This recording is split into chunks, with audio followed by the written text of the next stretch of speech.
नमस्कार दोस्तों, हाजिर हूँ आपके सामने एक नए बिंदु के साथ, एक नए टॉपिक के साथ। मंजन सूफी काल के प्रमुख कवि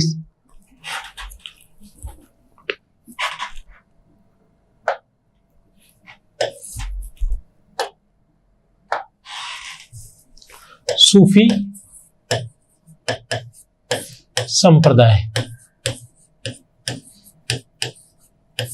सूफी संप्रदाय के प्रमुख कवि मंजन। सूफी संप्रदाय में प्रमुख रूप से जो पाठ्यक्रम में रखे गए हैं हिंदी व्याख्याता के पाठ्यक्रम में, वैसे तो संपूर्ण सूफी काव्य से ही आप इस वहम में न रहें कि सूफी काव्य जो है उसमें दो कवि रखे गए हैं, एक तो है मंजन और दूसरे हैं जायसी।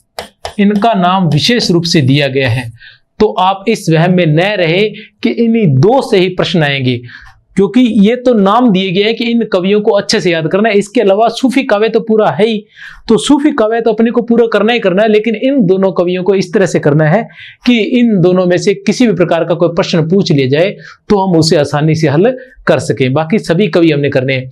तो प्रमुख रूप से हिंदी व्याख्याता में जो दिए गए हैं वो है मंजन और जायसी। तो हम सबसे पहले मंजन को देखते हैं। इनके जन्म वगैरह के बारे में तो ज्यादा हमें जानकारी प्राप्त नहीं हुई है, न ही कहीं उपलब्ध होती है अधिक जानकारी, लेकिन फिर भी इनके बारे में जितनी जानकारी है कि सूफी काव्य परंपरा के ये कवि थे और इन्होंने मधुमालती नामक रचना लिखी थी और वो बहुत प्रसिद्ध थी। इनका अनेक रचनाओं में उसका विवरण हम देख लेते हैं या देखते हैं अनेक रचनाओं में, तो उसी को हम इसमें देखेंगे कि मधुमालती की कहानी क्या थी और किस प्रकार की रचना थी और किस प्रकार के दोहे और अर्दालियों का प्रयोग उसमें किया गया था। तो हिंदी साहित्य में सूफी काव्य धारा के प्रमुख कवि थे मंजन। जो थे हिंदी साहित्य में सूफी काव्य धारा के प्रमुख कवि थे। मंजन का काल 16वीं शताब्दी के लगभग माना जाता है, 16वीं शताब्दी के मध्य का माना जाता है। मंजन का जो काल है वो 16वीं शताब्दी के मध्य का माना जाता है। सलीम शाह के समकालीन थे। ये किसके समकालीन थे? सलीम शाह के समकालीन थे। ये लिखा भी हुआ है, पद भी है। इसके अनुसार इनको कहा गया है कि ये सलीम शाह के समकालीन थे।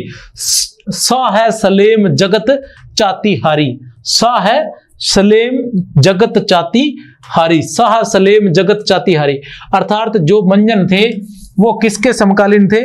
मंजन जो थे वो किसके समकालीन थे? सलीम शाह के। सलीम शाह के हमें ध्यान रखना है कि मंजन जो थे वो सलीम शाह के थे। किस सदी? 16वीं शताब्दी के मध्य का काल इनका माना जाता है, 1550 के लगभग। ठीक है। मंजन ने अपना गुरु शेख मोहम्मद व गौस मोहम्मद को माना है।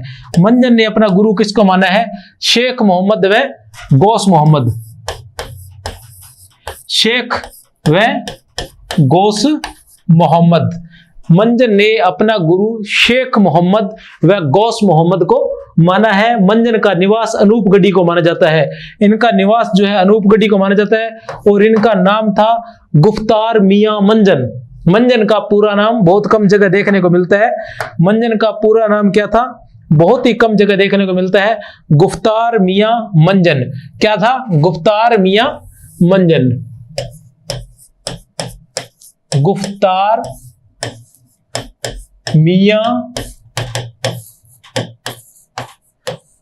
मंजन। किसका? मंजन का पूरा नाम गुफ्तार मियां मंजन। इनके गुरु कौन थे? गुरु थे इनके शेख मोहम्मद व गौस मोहम्मद। इनका जो निवास स्थान अनूपगढ़ी माना जाता है वो इस दोहे से हम जान सकते हैं। ये दोहा है, क्या कह रहा है? गढ़ अनूप बस नगर चरनाडी। गढ़ अनूप बस नगर चरनाडी, कलयुग भो लंका जो गाड़ी। इसके बाद मंजन ने मधुमालती में प्रेम वर्णन सूफी पद्धति से किया है। इनकी जो रचना थी वो थी मधुमालती। इनकी जो रचना है वो है मधुमालती, जिसकी 1545 ईस्वी में रचना हुई थी। मधुमालती जिसकी रचना कब हुई थी? 1545 ईस्वी में। कब हुई थी? 1545 ईस्वी में मधुमालती की रचना हुई थी। मधुमालती का जो नायक है वो है मनोहर और नायिका है मधुमालती। इसमें सहनायक और सहनायिका भी कल्पना की गई है। मधुमालती का जो नायक है उसका नाम है मनोहर और जो नायिका है वो है मधुमालती। सूफी पद्धति की जितनी भी रचनाएं उनमें अधिकतर नायिका को अधिक महत्व दिया गया है। नायिका का स्थान या नायिका के नाम पर अधिक रचनाएं लिखी थी उन लोगों ने। तो सबसे पहले आता है नायक जो है मधुमालती का जो नायक है वो है मनोहर, और जो नायिका है वो है मधुमालती। उपनायक है ताराचंद और उपनायिका है प्रेमा। उपनायक है ताराचंद और उपनायिका है प्रेमा।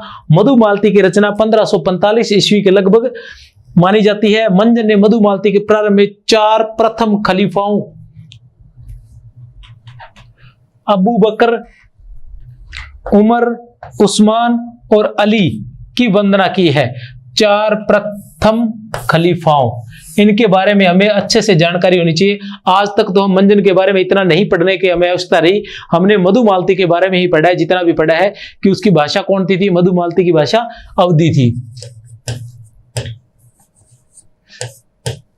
कौन सी भाषा थी? अवधी भाषा थी मधुमालती की। या मधुमालती के बारे में थोड़ा बहुत पढ़ा है, ज्यादा हमने नहीं पढ़ा है, लेकिन अब हमें मंजन के बारे में ये चीजें भी पढ़नी पड़ेगी कि इन्होंने मधुमालती के प्रारंभ में 4 प्रथम खलीफाओं के नाम लिए हैं। अबू बकर, उमर, उस्मान और अली की वंदना की है।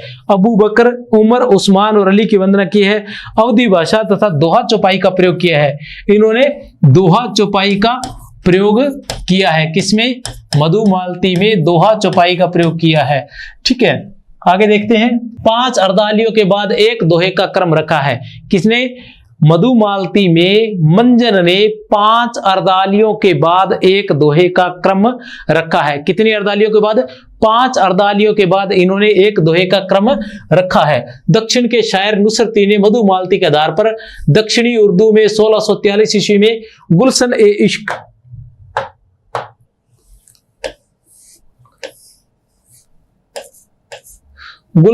ए इश्क के नाम से प्रेम कहानी की रचना की थी। दक्षिण के शायर नुसरती ने, किसने?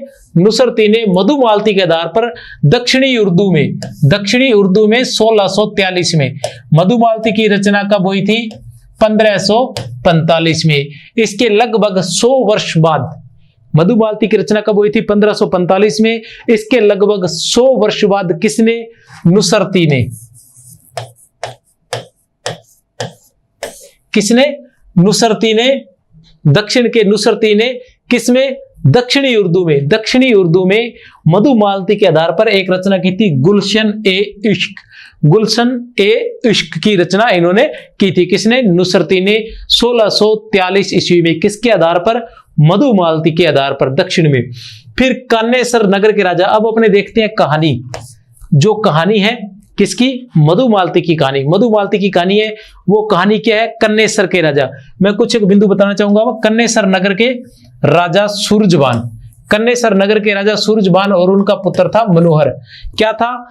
कन्नेसर नगर के राजा सूरजबान। दिमाग में लिख ले, कन्नेसर नगर के राजा सूरजबान। कन्नेसर नगर के राजा सूरजबान के पुत्र मनोहर को सोते वक्त अप्सराएं उठाकर ले जाती है। सोते वक्त अप्सराएं उठाकर ले जाती है और ले जाकर किसके पास? मधुमालती के पास छोड़ देती है। मधुमालती कौन है? महारस नगर की राजकुमारी। महारस नगर की राजकुमारी मधुमालती के यहां छोड़ आते हैं। दोनों एक दूसरे को देखते हैं और एक दूसरे पर मोहित हो जाते हैं। दोनों एक दूसरे को देखते हैं और एक दूसरे पर मोहित हो जाते हैं। मनोहर मालती से कहता है, क्या कहता है? देख लेते हैं। मेरा अनुराग तुम्हारे ऊपर कई जन्मों का है, अतः जिस दिन मैं इस संसार में आया उसी दिन से तुम्हारा प्रेम मेरे हृदय में उत्पन्न हुआ है। क्या कह रहे हैं मनोहर? मेरा अनुराग तुम्हारे ऊपर कई जन्मों का है, मेरा अनुराग तुम्हारे ऊपर कई जन्मों का है, अतः जिस दिन मैं इस संसार में आया उस दिन से तुम्हारा प्रेम मेरे हृदय में उत्पन्न हुआ है। अब देखिए क्या था?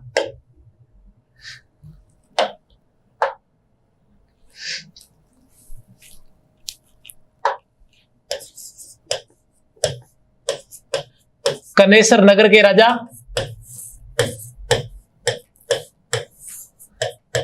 सूरजभान और उनका पुत्र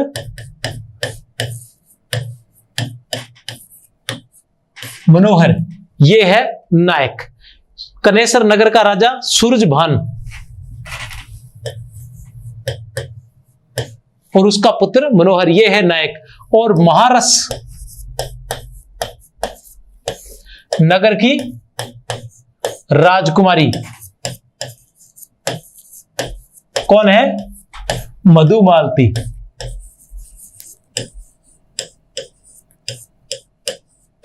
कहां की है मधुमालती? महारस नगर की राजकुमारी है मधुमालती। और सूरजभान के पुत्र मनोहर को कौन छोड़ आती है? अप्सराएं।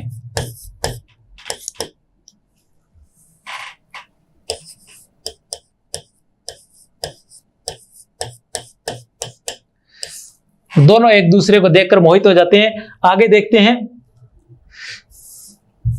अप्सराएं मनोहर को वहां छोड़ने के बाद अप्सराएं वापस मनोहर को वहां छोड़ आती है, उसके महल में छोड़ आती है वापस। जब वापस महल में छोड़ आती है तो मनोहर उसके वियोग में दुखी रहने लगता है और उसको प्राप्त करने के लिए पुनः निकल पड़ता है। उसको प्राप्त करने के लिए पुनः निकल पड़ता है। समुद्री रास्ते से वह जहाज निकल मनोहर मधुमालती को ढूंढने निकलता है तो उसका समुद्री जहाज डूब जाता है, सभी साथी डूब जाते हैं। वह किसी तरह एक जंगल में पहुंचता है जहां उसे चित्रसेन की राजकुमारी प्रेमा मिलती है।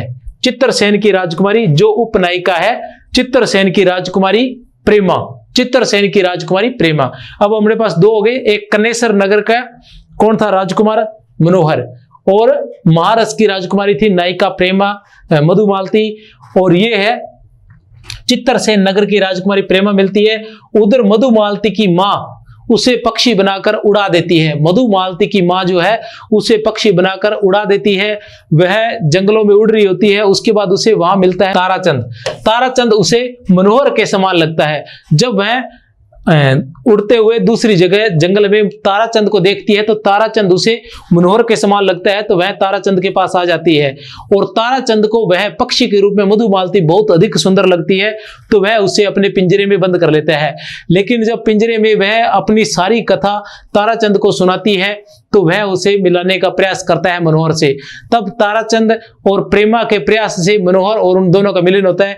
ताराचंद जो है वो मधुमालती को लेकर उसकी मां के पास जाता है। मां पुनः उसे राजकुमारी बना देती है और फिर मनोहर और उन दोनों का मिलन होता है। ये थी मधुमालती की कहानी। चलो आगे चलते हैं, इसके बारे में और देखते हैं। मधुमालती का विभिन्न काव्यों में उल्लेख मिलता है।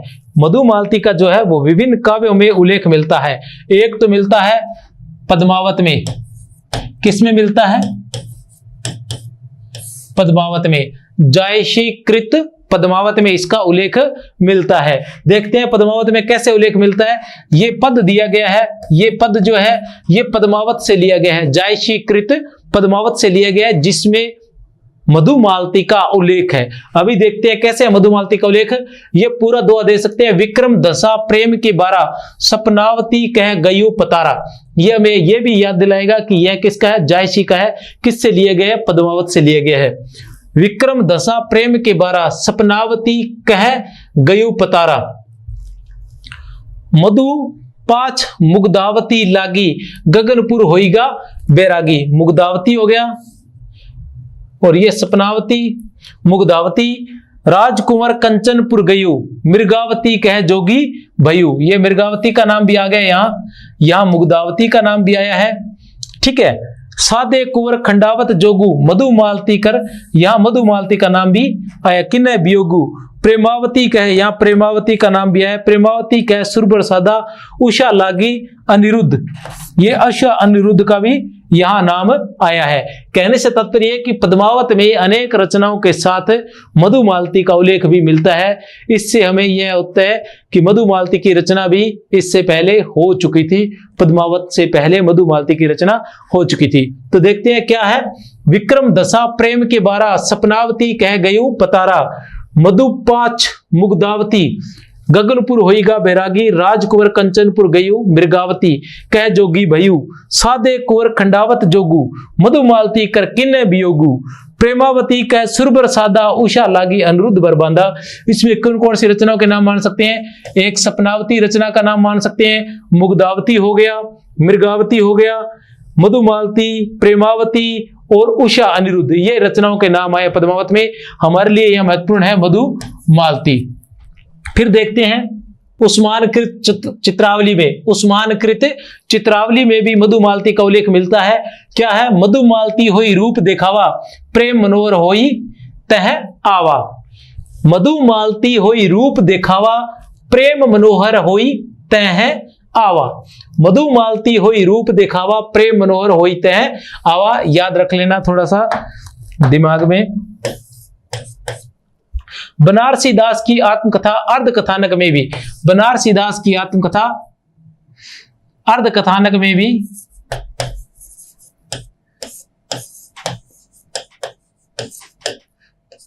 अर्धकथानक में भी इसका उल्लेख मिलता है। तब घर में बैठे रहे नाहिन हाट बाजार, तब घर में बैठे रहे नाहिन हाट बाजार।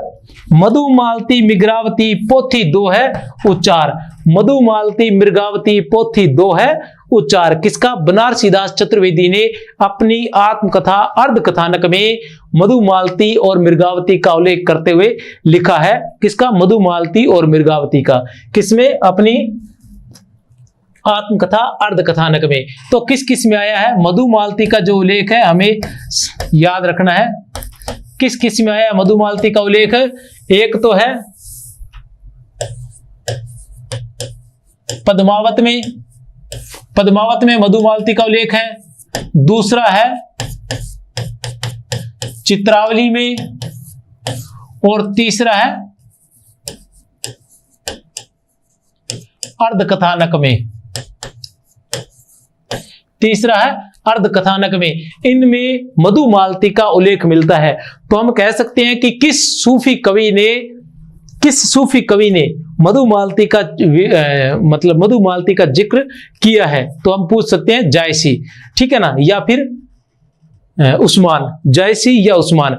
या फिर किस रचना में हुआ है? तो वो रचनाएं आ सकती है, पद्मावत आ सकती है, चित्रावली आ सकती है, और अर्धकथानक आ सकती है।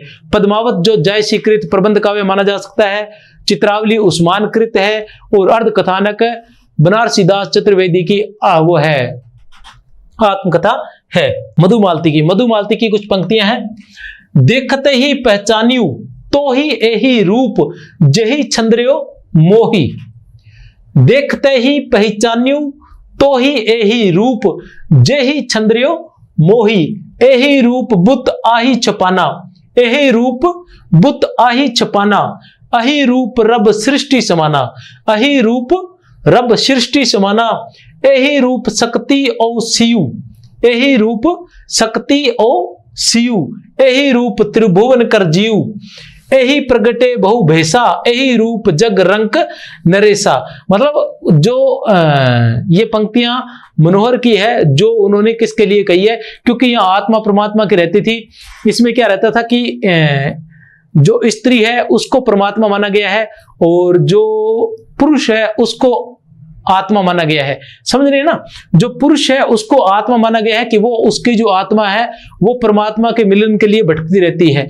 और परमात्मा कौन है? परमात्मा यहाँ है, जो स्त्री है, वो जो नायिका है, वो परमात्मा मानी गई है। मतलब जब नायक का नायिका से मिलन होता है तो उसे ऐसा लगता है जैसे परमात्मा की प्राप्ति हो गई है, और इसी कारण परमात्मा श्रेष्ठ होता है। इसीलिए इनकी जो रचनाएं हैं उनके अंदर स्त्री का नाम पहले है, क्योंकि स्त्री को परमात्मा के रूप में माना गया है। तो इसलिए वो उसको सृष्टि का सब कुछ, शक्ति भी मान रहा है, वो शक्ति अर्थात पार्वती, और शिव भी मान रहा है, त्रिभुवन भी मान रहा है वह, ठीक है ना। यही रूप प्रकट भी, यही जो रूप है वो बार बार प्रकटता है, यही जग में रंक है, और यही नरेश है, यही गरीब है, और यही राजा है। मतलब वो कहता है कि इस संसार के जितने भी रूप है वो सब तुम्हारे रूप है, तुम ही रूप बदल बदल कर आते हो, और मैं तुम्हारे वियोग में तड़फ रहा हूं। अर्थात तो वो प्रेम के माध्यम से ईश्वर को प्राप्त करने का मार्ग बताया गया। सूफी जो परंपरा थी उसमें प्रेम के माध्यम से ईश्वर को प्राप्त करने का रास्ता बताया गया है, कि प्रेम के माध्यम से किस प्रकार ईश्वर को प्राप्त किया जा सकता है आत्मा परमात्मा के माध्यम से। एक बार फिर, देखते ही पहचानियो तो ही एही रूप जेही छंद्रयो मोही, एही रूप बुत आही छपाना, एही रूप बुत आही छपाना, अही रूप रब सृष्टि समाना, एही रूप शक्ति और सियु, एही रूप त्रिभुवन कर जीव, एही प्रगटे बहु भेसा, एही रूप जगरंक नरेसा। इसके बाद विरह अवधि अवगाह अपारा, विरह अवधि अवगाह अपारा, कोटि माही एक परे तपारा, विरह की जगत अविरथा जाही, विरह रूप यह सृष्टि सवाही। विरह अवधि अवगाह अपारा, विरह अवधि अवगाह अपारा, ये इनकी प्रमुख पंक्तियां थी। अभी आप देख सकते हैं कि मधुमालती के बारे में थोड़ा सा मैं फिर से बता देना चाहता हूं कि मधुमालती जो है हमारे यहां प्रमुख कौन है? मंजन।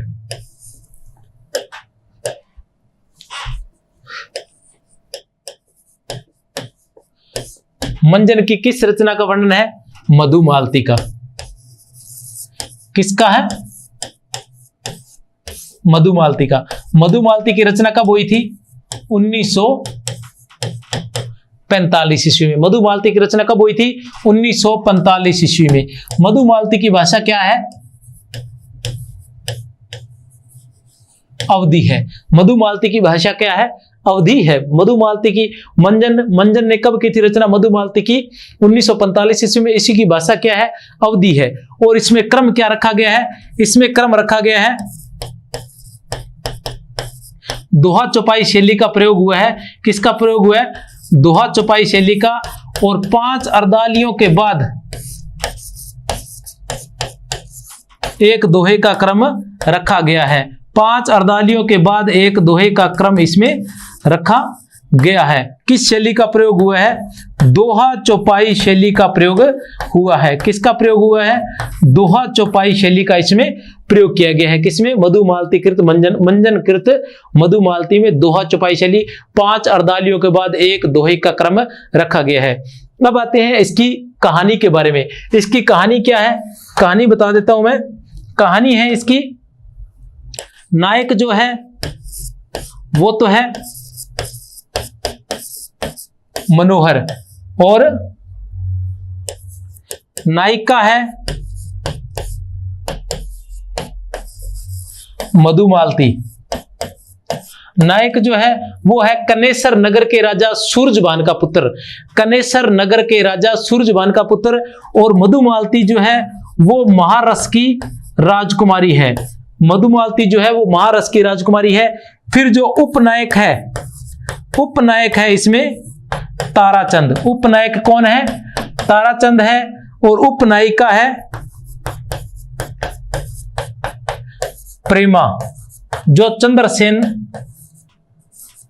नगर की राजकुमारी है। चंद्रसेन नगर की राजकुमारी उपनायिका प्रेमा, जो मनोहर को अपना भाई मानती है। प्रेमा जो मनोहर को अपना भाई मानती है। ये थी इसके प्रमुख। इसके अलावा एक प्रमुख बात और है कि किस में इसका जिक्र हुआ है मधुमालती का। तो मधुमालती का जिक्र किस में हुआ है वो भी बता देता हूं। किसमें? एक तो हुआ है पद्मावत में, दूसरा हुआ है चित्रावली में, और तीसरा हुआ है अर्ध कथानक में। अर्ध कथानक में। किस में हुआ है? अर्ध कथानक में। बस इतनी सी कहानी है मंजन की, और ये है मंजन की मधुमालती। इसी के साथ नेक्स्ट देखते हैं जायसी जल्दी ही।